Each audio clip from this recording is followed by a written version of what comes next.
మిచాంగ్ తుఫాన్ వల్ల ఏదైతే మన ప్రాంతంలో అన్నమయ్య జిల్లాలో రైతాంగానికి నష్టం వాటిల్లిందో నిన్న ఇంకా ఇవాళ అక్కడ స్థానికంగా గ్రామాల్లో పర్యటన చేసి అక్కడ ఉద్యానవన పంటలు ముఖ్యంగా అరటి రైతులు ఎవరైతే ఉన్నారో కొన్ని చోట్ల బొప్పాయి రైతులు కానివ్వండి లేదంటే ఖర్బూజా రైతులు కానివ్వండి వారి పంట ఏదైతే నష్టపోయిందో అవన్నీ మేము బీజేపీ పార్టీ బృందం తరఫున వెళ్లి అక్కడ ఒకసారి సందర్శించడం జరిగింది.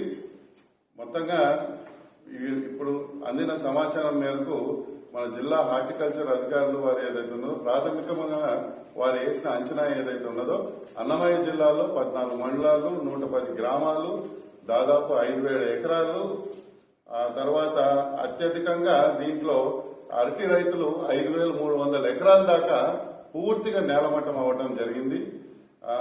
మండలాల వారిగా చూస్తే రాజంపేట, ఓవులార్పల్లి, పుల్లంపేట, చిట్వేలు మండలాల్లో అత్యధిక శాతంగా నష్టం ఏదైతుందో అది వాటిల్లడం జరిగింది.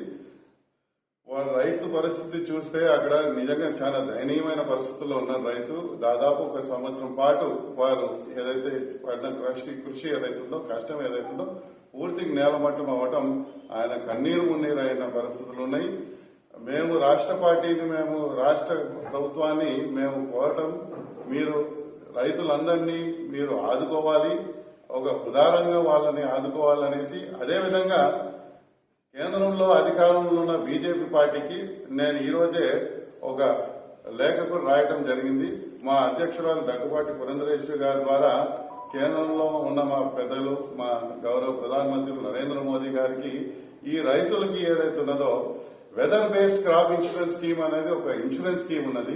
ప్రకృతి విపత్తులు సంభవించినప్పుడల్లా ఆ రైతుల్ని ఏదైతే తుఫాన్ వల్ల వచ్చే నష్టం ఏదైతే ఉందో కొత్తపాటి వాళ్ళకి ఇన్పుట్ ఏదైతే ఉన్నదో వాళ్ళు ఏదైతే ఖర్చు పెట్టారో పెట్టుబడి పెట్టారో ఆ నష్టాన్నైనా వాళ్ళు వారికి కొంతవరకు ఉపశమనం కలిగించే విధంగా చర్యలు తీసుకునే విధంగా ఆమె మా సెంట్రల్ గవర్నమెంట్ లో మా అధిష్టానం కూడా వెళ్లి మా ప్రాంతంలో ముఖ్యంగా అరటి రైతులకి న్యాయం చేయాలనేసి వారికి ఒక లేఖ కూడా రాయటం జరిగింది. కాబట్టి మా భారతీయ జనతా పార్టీ తరఫున ఎక్కడా శక్తి వంచన లేకుండా కేవలం తూతు మంత్రంగా కాకుండా వాళ్ళకి కంటి తుడుపు కాకుండా మా రైతులకి ఎవరైతే ఉన్నారో ముఖ్యంగా అరటి రైతులకి వారికి పూర్తి స్థాయిగా నష్టపరిహారం అందించే విధంగానే మేము కృషి చేసి వాళ్ళు ఆదుకుంటామనేసి మీడియా ముఖ్యంగా మేము తెలియజేస్తాం. రాష్ట్రంలో జగన్మోహన్ రెడ్డి గారు అధికారంలోకి వచ్చిన డే 1 నుంచి ఇప్పటి వరకు అనేక రకాలైనటువంటి ప్రకృతి విపత్కరమైనటువంటి పరిస్థితులు వచ్చాయి. వాటి నుంచి ఇప్పటి వరకు కూడా జగన్మోహన్ రెడ్డి గారు గుణపాఠం నేర్చుకోలేదు. రాష్ట్రంలో విపత్కర పరిస్థితులు డిజాస్టర్ మేనేజ్మెంట్ కు సంబంధించి కేంద్ర ప్రభుత్వం రాష్ట్రానికి సంబంధించి ఎప్పటికప్పుడు అలర్ట్ చేస్తుంది, కావాల్సిన నిధులు కూడా ఇస్తుంది. అయినా సద్వినియోగం చేసుకోవడంలో వైఫల్యం చెందుతున్నారు. ఈరోజు మొత్తానికి 12,000 హెక్టార్లలో అరటి నేల రాలింది. నోటికాడికి వచ్చినటువంటి కూడు నేల రాలినట్టు అరటి పంట చేతికొచ్చేటువంటి సమయంలో కేజీ 20 రూపాయలు అత్యధికంగా అమ్ముడుపోతున్నటువంటి తరుణంలో మొత్తం నేల రావడం ఏదైతే ఉందో ఇది దుఃఖిస్తున్నాం. మేమందరం కూడా రైతుల దగ్గరికి పోయి క్షేత్రస్థాయిలో పంటను పరిశీలిస్తున్నటువంటి సమయంలో రైతుల కన్నా వేదన రాజకీయ నాయకులు కూడా ఉంది. ఇది బాధాకరమైనటువంటి విషయం. కానీ దురదృష్టం ఏంటంటే సొంత జిల్లాకు సంబంధించిన జగన్మోహన్ రెడ్డి గారు ముఖ్యమంత్రి, కానీ హార్టికల్చర్ హబ్గా చేస్తా అని చెప్పి పెద్ద ఎత్తున ఎన్నికల ముందు హామీలు ఇచ్చాడు. నేడేం చేస్తున్నాడు? సమగ్రమైనటువంటి పంట నష్టం కూడా ఆయన ఈ రోజు కూడా లెక్కలేదు.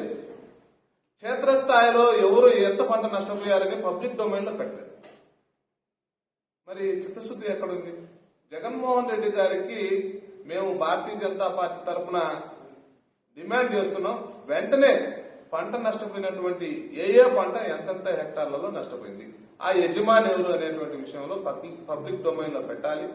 ఈ రోజు ముఖ్యంగా కడప జిల్లాలో జరిగినటువంటి హార్టికల్చర్ పండ్ల తోటలకు జరిగినటువంటి నష్టం అంతా ఇంత కాదు. ఆ నష్టాన్ని అంచనా వేయడంలో కూడా వైఫల్యం చెందారు. ఈ రోజుకి కూడా సంబంధిత మంత్రి పర్యటన చేయాలి. జరిగి సుమారు 48 గంటలు దాటిపోయింది, వర్షం ఆగిపోయింది. పంట నేలరాలింది. ఈ రోజుకి కూడా వచ్చి రైతుల దగ్గరకి ఎవరు పరామర్శించినటువంటి పాపాన పోలేదు. ఎమ్మెల్యే పర్యటించలేదు. ఎమ్మెల్యే కూడా ఇక్కడ ఉన్నటువంటి స్థానిక ఎమ్మెల్యేలు, ఆ స్థానిక ఎమ్మెల్యే కూడా నిన్నటి నుంచి బీజేపీ నాయకులు పోతుంటే ఆ ఫేస్బుక్ లోను మీడియాలో వచ్చినటువంటి అంశాలు చూసి ఈ రోజు ఏదో పోతున్నారని తెలిసింది. అది ఎంత మాత్రం నిజమో తెలవదు. కానీ స్థానికంగా ఉన్నటువంటి నాయకులకు పట్టట్లేదు, తాత్సారం చేస్తున్నారు. అవి కూడా ఆ పంటలు చూడడానికి పోయేటప్పుడు కూడా ఏ పార్టీకి సంబంధించిన వాళ్ళని చూస్తున్నారు. వాళ్ళ పార్టీకి సంబంధించిన వాళ్ళ, మన పార్టీకి సంబంధించిన వాళ్ళని చూసేటువంటి దుస్థితికి పంట నష్టం జరిగినటువంటి సమయంలో కూడా చూస్తున్నారంటే ఇది చాలా బాధాకరమైనటువంటి విషయం. రైతులు ఇప్పటికి కూడా మా ముందర మొరబెట్టుకునేది ఏంటంటే ఇప్పటి వరకు మమ్మల్ని పట్టించుకున్నటువంటి పాపాన పోలే. ఏనాడు రెవెన్యూ వాళ్ళు కూడా మా దగ్గరికి రాలేదని బాధపడ్డారు.